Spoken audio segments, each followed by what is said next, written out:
Celebrity homes, gated estates, and extreme privacy are what Montecito is known for. But if you're a young family with kids, the real question is Montecito the right place to raise my family? I've worked with many families who say Montecito gave their kids the calmest, healthiest, most grounded childhood they could have imagined. And I've also worked with families who have moved away within 2 to 3 years, not because it didn't match what they thought it would be. So let's talk about it. What's the real truth about raising kids in Montecito?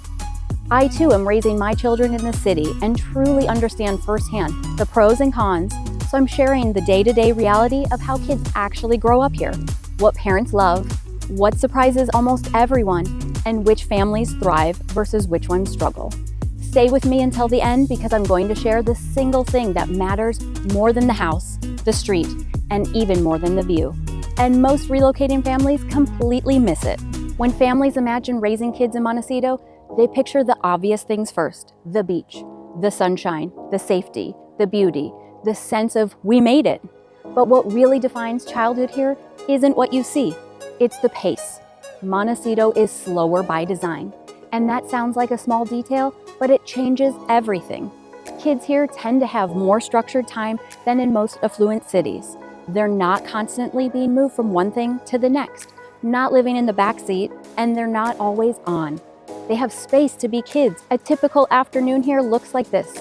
They get home from school, drop the backpack, change the clothes, and head outside. They ride bikes. They end up at a friend's house. They're in the backyard. They're on a trail. They're down at the beach. And during various sports seasons, you might add in some practices and games a couple days a week. Parents aren't hovering around every second because the environment supports trust. And that creates something you really can't buy anywhere else: a nervous system calm. Parents often tell me their kids sleep better here, are less anxious, are less reactive, and they're more creative, play longer, and fight less. But here's the caveat. If you're coming from a lifestyle where stimulation equals happiness, where you're used to constant restaurants, events, and there's always something happening, Montecito can feel a bit quiet. Some parents interpret that as boredom, especially in the first few months. They think, is this it? But what's actually happening is decompression. Montecito doesn't push childhood to be impressive. It pushes it to be real. You move here to build a life, and that's why families who thrive here aren't the ones chasing status. They're the ones chasing stability. It might be surprising that Montecito has community, but it's not an automatic community. This isn't a place where you move in and immediately feel swept into a big social scene. It's more private and discreet than that. People are friendly, but they're not loud about it. So if you're that type of family that expects community to just happen, you might feel a little alone at first. But if you're willing to be intentional, Montecito becomes incredibly supportive. Just give it a little time to settle in. Friendships here tend to form through a few channels: school families, sports and activities for kids, community routines, the same beach, the same coffee spot, the same weekend rhythms, and very often through other families who relocated too. But those relationships build slowly because they're not performative, and that's why it lasts. A lot of affluent areas have social scenes that feel exciting and then feel exhausting. Montecito is the opposite. It may take longer to connect, but when you do, it becomes deep and stable. So this is a very real fork in the road. If you love privacy, calm, and meaningful relationships, you'll love it here. If you need constant buzz to feel alive, it can feel sleepy. And neither is wrong, it's just compatibility. This next part is huge. I see this mistake all the time. Relocating families often believe the school decision is simple. They think we'll just pick the best private school and then buy a house. But Montecito doesn't reward that mindset. Here, schools are not about prestige. They're about rhythm and finding the right fit for your child. Your school choice isn't just an education decision. It becomes your daily schedule, social circle, commute, after-school routine, stress level, and your family's quality of life. No pressure, right? I've seen families buy an incredible home and then realize they're spending too much time in the car because of the school routes and traffic patterns. That stress doesn't show up as big, dramatic problem right away. It shows up as dinner feeling rushed, mornings feeling tense, kids being tired, parents being short-tempered, and weekends feeling like recovery instead of fun. That's why the families who thrive here reverse engineer it. They start with, what do we want our daily life to feel like? Do we want mornings to be calm and predictable? Do you want to have an option to walk to school? Do you want kids to have time after school to just play? Do you want to be home for dinner consistently? Do you want flexibility? Then they choose the school environment that matches their child's temperament and their family's values. And then finally, they choose the house. In Monaceto, the wrong school fit doesn't look dramatic in 1 month. It looks low-grade exhaustion that grows over time. And families don't always blame the school choice. They blame the area. But the truth is, they didn't choose an ecosystem that fits them. Monaceto has some of the most beautiful homes in California. But the home can trick you.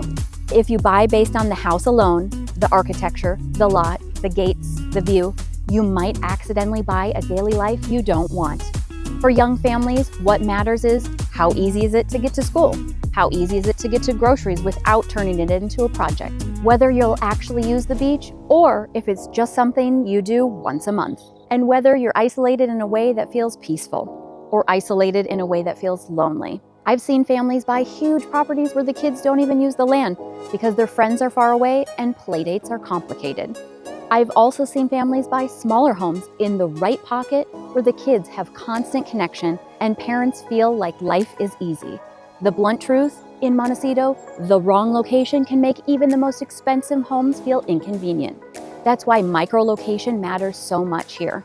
Wait, is that all there is? This is the question that some families quietly ask after they move here. If you're used to living in a place where you can go out every night, where there's always something new, and you can chase entertainment, Monaceto will challenge that.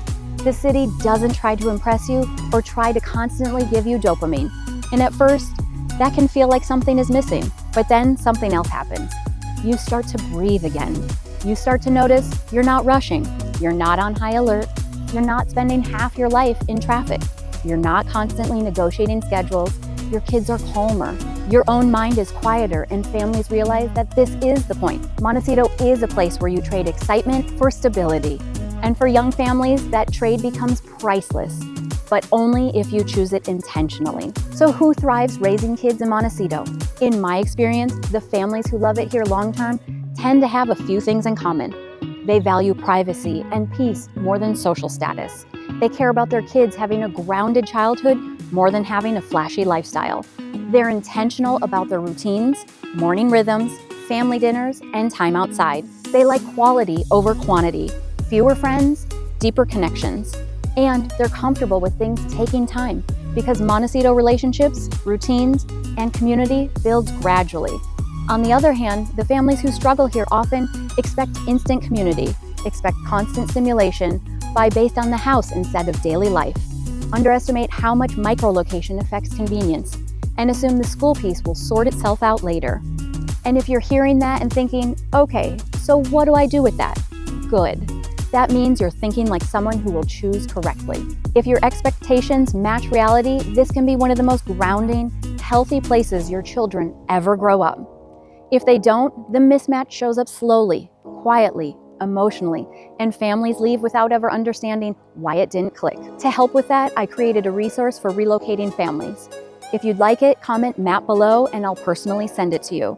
And if you're relocating to Monaceto with kids and you want to make sure you choose the right first time, email me to request a private relocation conversation to make sure the lifestyle, school, and micro-location match your family. Because in Monaceto, the house is important, but the life you buy matters more.